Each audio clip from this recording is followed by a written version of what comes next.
Hello, everybody. This is a Hebrew name that's in the book of Genesis. It is the wife of Abraham, the one who bore Isaac, from which the Messiah, Jesus Christ, would come. At the top here, this is written in modern Hebrew with the vowel points here. And here at the bottom, it's written in Paleo Hebrew, which I believe is the original type of writing that was of this earth. In Genesis 11:1, it says the earth was of one language. I believe it also is an alphabet that came from God. Now, the interesting thing in this word is when you read it in picture form. Now, Hebrew writes from right towards the left, totally the opposite of English. But let's look at this right here where it says Sarah. Now, the first two letters here, Sar, means prince. So what is the word prince doing in this word Sarah? We say Sarah in English, but in Hebrew it's Sarah. You can hear that word Sar in there. And I hear a train coming too, as usual. That figures. Always happens when I do a lecture about something. But this right here is Sar.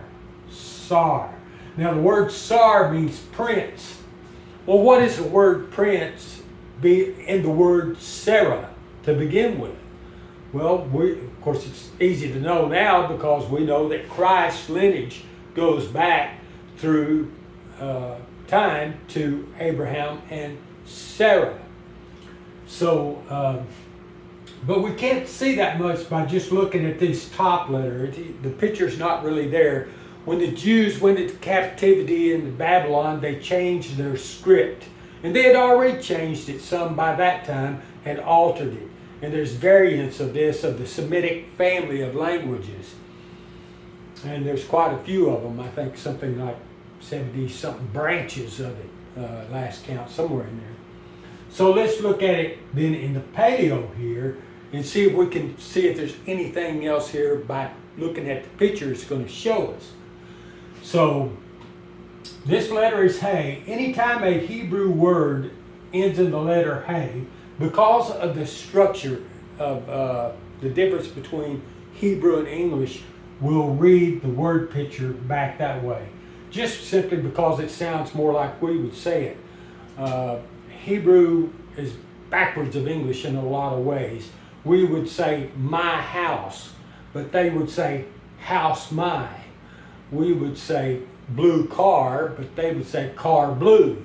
Something similar to Spanish would do. So, remember this? This spells Sar, which means prince. This is a man, it's the symbol of Jesus Christ holding his hand up, wanting you to behold something. Well, he's wanting you to behold what the rest of it's going to tell us.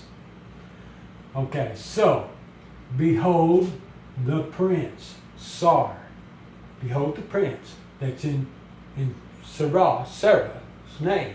It's there, and there's more to it than even just that. Now let's break down each letter and see what it is telling us. This is the letter Hey, it means to behold. This is a letter Resh, which means the highest man, master, or rabbi. So behold the rabbi. This is a letter Shin, which is a picture of a sharp tooth. It means to consume, to kill, to destroy. So there's a story going on here. It wants us to behold the highest man, master, or rabbi who is killed. I know how to read it in word pictures because I'm looking back in time, knowing the full story, knowing all the prophecies in the Old Testament about what did happen, plus having the New Testament, and we know what's going on.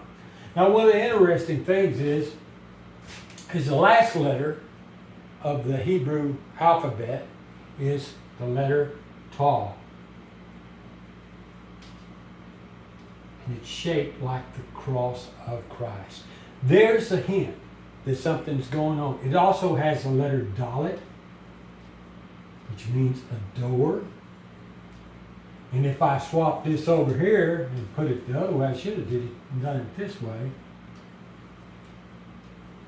Door of the cross, which spells the word law. This is pronounced dot, dot. It's like a D-A-H-T, a dot, law in Hebrew. So this is something about the word Sarah and how it has prophecy built into the word. I think it's very interesting. I hope you like it.